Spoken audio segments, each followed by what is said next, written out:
Assalamualaikum warahmatullahi wabarakatuh. Sebelumnya perkenalkan saya Sigit Anggara Putra dari Prodi Manajemen Universitas Trunojoyo Madura. Di sini saya akan menjelaskan tentang dasar-dasar sebuah penelitian.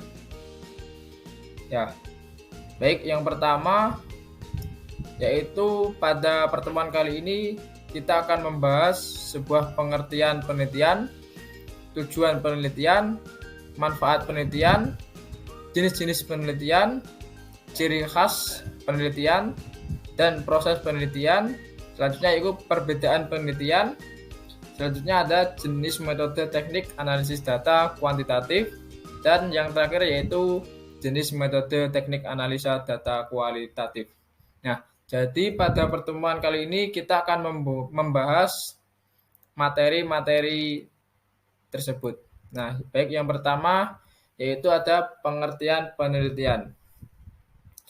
Pengertian penelitian menurut ahli, yaitu menurut Muhammad Ali, menjelaskan bahwa penelitian merupakan salah satu cara guna memahami sesuatu dengan melalui proses penyelidikan maupun usaha dalam mencari bukti-bukti yang muncul yang berhubungan dengan masalah tersebut. Yang mana hal ini dilakukan secara hati-hati sehingga bisa mendapatkan pemecahannya. Yang selanjutnya yaitu tujuan penelitian. Menurut Sugiono, pengungkapan bahwa tujuan penelitian yaitu agar data dapat ditemukan, dikembangkan, dan dibuktikan, sedangkan hasil dari penelitian akan memperoleh suatu pengetahuan baru, sehingga digunakan untuk memahami, memecahkan, dan mengantisipasi sebuah masalah. Yang selanjutnya yaitu ada manfaat penelitian. Yang pertama yaitu ada manfaat penelitian bagi orang yang meneliti. Biasanya untuk mengidentifikasi suatu masalah yang sedang terjadi akan pengabdian masyarakat untuk kebermanfaatan kepada masyarakat dan untuk pengalaman diri sendiri. Yang kedua yaitu manfaat penelitian bagi masyarakat. Penelitian bagi masyarakat dapat membantu untuk memberikan rekomendasi bagi suatu kebijakan, program yang direncanakan oleh sebuah dinas atau instansi maupun kelompok masyarakat, di mana hal tersebut dapat meningkatkan kerja dari para pelaksana program.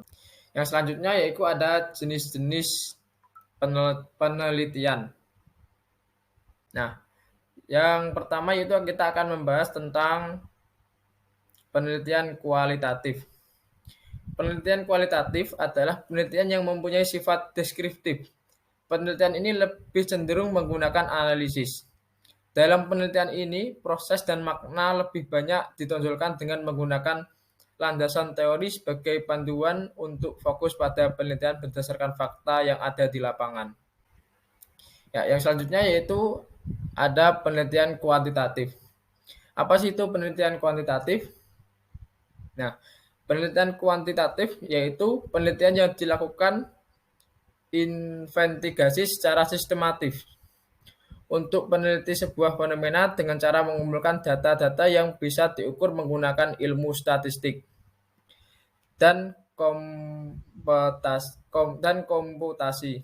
Penelitian kuantitatif memiliki tujuan untuk mengembangkan teori hipotesis yang memiliki kaitan dengan fenomena-fenomena alam. Contohnya penelitian kuantitatif yaitu pengaruh teknik pembelajaran matematika terhadap penguasaan pola pikir mahasiswa jurusan Matematika Universitas Trunojoyo Madura. Yang selanjutnya yaitu ada penelitian eksperimen. Nah, penelitian eksperimen sendiri yaitu penelitian yang bersifat mencoba-coba, yaitu masih belum pasti. Kata eksperimen sendiri mungkin sudah tidak asing lagi. Sejak sekolah dasar, istilah eksperimen sudah dikenal. Eksperimen yang bersifat coba-coba ini bertujuan untuk menguji sebuah hipotesis, atau untuk mengenali adanya hubungan sebab dan akibat dengan tujuan tertentu. Yang selanjutnya ada penelitian deskriptif. Penelitian deskriptif adalah penelitian yang menggambarkan karakteristik dari suatu populasi atau sebuah fenomena yang menjadi objek penelitian. Metode penelitian deskriptif lebih fokus pada menjelaskan objek penelitiannya, sehingga peneliti ini akan menghasilkan jawaban dari sebuah peristiwa yang terjadi. Yang selanjutnya yaitu ada penelitian campuran. Penelitian campuran ialah penelitian yang menggabungkan peneliti bentuk kuantitatif dan kualitatif. Penelitian campuran ini lebih kompleks dibandingkan penelitian-penelitian yang disebutkan di atas. Karena pada penelitian ini tidak hanya mengumpulkan dan menganalisis data, namun juga melibatkan fungsi-fungsi dari penelitian kuantitatif dan kualitatif. Yang selanjutnya ada penelitian murni. Penelitian murni merupakan salah satu jenis penelitian yang dilakukan peneliti secara mendalam untuk mengembangkan teori terhadap suatu fenomena. Yang terakhir yaitu ada penelitian terapan. Penelitian terapan merupakan salah satu jenis penelitian yang dilakukan untuk mendapatkan informasi dan menggunakannya sebagai langkah pemecah suatu masalah. Penelitian ini umumnya digunakan untuk kepentingan sebuah organisasi atau masyarakat. Ciri khas dari penelitian. Yang pertama yaitu kita akan membahas tentang bersifat sistematis dan logis. Peneliti harus dilakukan dengan langkah-langkah yang beraturan serta dibuat secara logis dengan tidak memanipulasi hal apapun di dalamnya. Jadi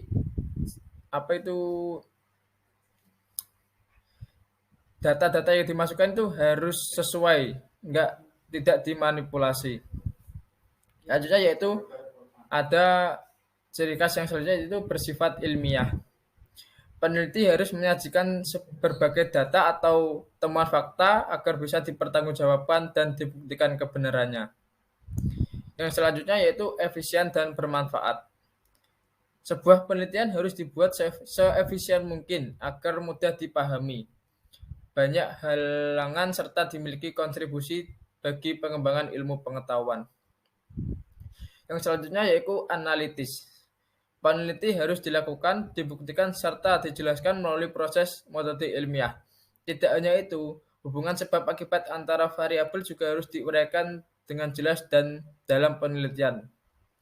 Ya, selanjutnya di sini saya akan membahas yaitu sebuah proses penelitian. Nah, di sini saya akan membahas secara satu persatu yaitu yang dimulai dari yang pertama yaitu mendefinisikan tujuan penelitian. Sebelum kita melakukan sebuah penelitian, alangkah baiknya yaitu yang pertama yang harus ditentukan adalah tujuannya, yang ingin kita temukan atau goalnya. Oleh karena itu, jika ini tidak dilakukan, kita akan kesulitan untuk melanjutkan ke proses yang selanjutnya. Jadi, yang paling utama atau yang paling pertama dilakukan dalam melakukan sebuah penelitian yaitu mencari tujuannya. Jadi apa sih yang akan dilakukan dalam melakukan penelitian? Yang kedua yaitu ada desain penelitian. Setelah kita menentukan apa tujuan dan sasaran dalam proses penelitian, kita kemudian menentukan desain dalam penelitian. Banyak desain dalam sistem informasi, misalnya ada scheme diagram, aktivatif diagram, dan lain-lain. Hal ini perlu dilakukan agar kita bisa mengetahui data apa saja yang kita sertakan dalam desain sebuah penelitian. Yang selanjutnya yaitu ada sampling. Sampling atau bisa dibilang teknik sampling adalah hal selanjutnya yang harus dilakukan setelah menentukan desain apa yang ingin digunakan. Sampling di sini bukan berarti kita benar-benar menjiplak hasil orang lain, tetapi mencari referensi dan mendapatkan ide dari hasil tersebut, agar kita bisa menambah referensi dan ide dalam proses penelitian desain. Yang selanjutnya yaitu ada pengumpulan data. Dalam proses pengumpulan data ini, kita akan mengambil data-data yang dibutuhkan dalam penelitian kita. Teknik yang digunakan bisa apa saja dan membentuk banyak referensi guna membantu penelitian yang sedang kita lakukan. Yang selanjutnya itu ada analisis data. Setelah mengambil data yang dibutuhkan, maka kita harus menganalisis data tersebut. Apakah data ini yang kita inginkan atau data ini bisa saja salah dan lain sebagainya. Analisis terhadap data yang sudah kita kumpulkan ini sangat penting untuk dilakukan karena jika tidak, maka bisa saja terjadi kesalahan dalam sebuah informasi. Dan yang terakhir dalam proses penelitian yaitu kesimpulan dan pelaporan. Setelah selesai mengumpulkan dan menganalisis informasi, selanjutnya kita perlu membuat kesimpulan dari semua informasi yang kita peroleh. Kemudian membuat laporan dan menceritakan tentang hasil informasi yang kita peroleh kepada yang bersangkutan untuk diselidiki lebih lanjut dan dapat di cross check lagi dari anggota tim yang lain untuk mendapatkan persetujuan mendapatkan dan pendapatan yang sama. Yang selanjutnya yaitu di sini saya akan menjelaskan perbedaan penelitian kuantitatif, kualitatif, dan kombinasi. Jika disimpulkan, metode penelitian kuantitatif lebih berfokus pada data angka dengan instrumen atau alat ukur tertentu. Sementara itu, metode kualitatif bertujuan untuk menjabarkan data analisis secara naratif. Lain halnya dengan metode kuantitatif dan kualitatif, kombinasi merupakan metode yang digunakan untuk mengkombinasikan penelitian kualitatif dan kuantitatif. Nah, selanjutnya kita akan menjelaskan tentang jenis metode teknik analisis data kuantitatif. Yang pertama yaitu analisis statistik deskriptif. Metode yang satu ini hasil akhirnya akan menggambarkan data yang sudah dikumpulkan tetapi tanpa membuat kesimpulan dalam menganalisis data. Akan tetapi, nantinya akan nampak variabel dependen dan variabel independennya. Setiap variabel peneliti akan diberikan deskriptif jika menggunakan metode ini, di mana nantinya setiap variabel akan memiliki nilai sendiri. Yang kedua yaitu analisis statistik inferensial. Nah, berbeda dengan analisis statistik deskriptif yang tidak membuat kesimpulan, dalam analisis ini kita diharuskan membuat kesimpulan dari hasil penelitian. Analisis ini tepat digunakan jika penelitian mengambil sampel dari populasi yang lebih luas. Tidak hanya itu, metode analisis statistik inferensial juga menekankan pada proses generalisasi yang lebih luas lagi. Yang selanjutnya atau yang terakhir yaitu analisis diskriminan. Analisis diskriminan didefinisikan sebagai teknik data yang dilakukan pengelompokan atau klasifikasi pada data berdasarkan pengukuran variabel. Teknik ini dapat menemukan alasan yang menjadi dua kelompok bisa berbeda. Selain itu, teknik ini juga dapat menemukan dan mengetahui hal baru dari pengukuran variabel tersebut.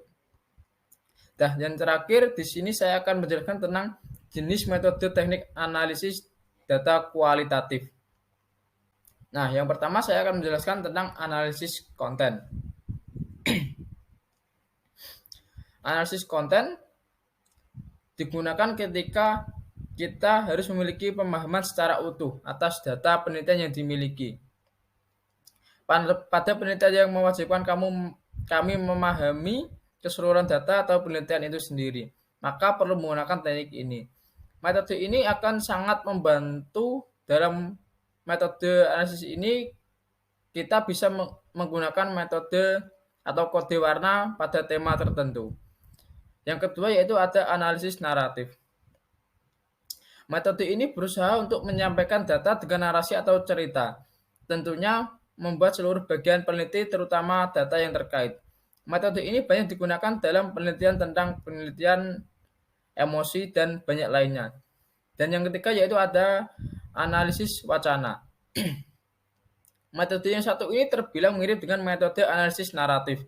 Hanya saja metode analisis wacana ini lebih berfokus pada konteks sosialnya, yang mana di dalamnya terjadi interaksi antara subjek penelitian dan peneliti. Dan yang keempat yaitu analisis kerangka kerja. Metode ini bisa dikatakan sedikit lebih maju dan lengkap dibanding metode yang lain. Metode analisis ini terdiri dari beberapa tahapan, antara lain sosialisasi, identifikasi kerja, kerja tematik, coding, catering, dan pemetaan dan pengimplementasian. Yang terakhir yaitu ada analisis teori beralas. Metode ini berasal dari analisis satu kasus atau kejadian guna menyusun teori. Untuk selanjutnya, beberapa kasus lainnya ditambahkan untuk dilihat apakah kasus tersebut dapat mendukung maupun berkontribusi terhadap sebuah teori. Nah, mungkin ini saja yang dapat saya sampaikan. Bila ada kesalahan kata atau yang lainnya, saya mohon maaf yang sebesar-besarnya. Wassalamualaikum warahmatullahi wabarakatuh.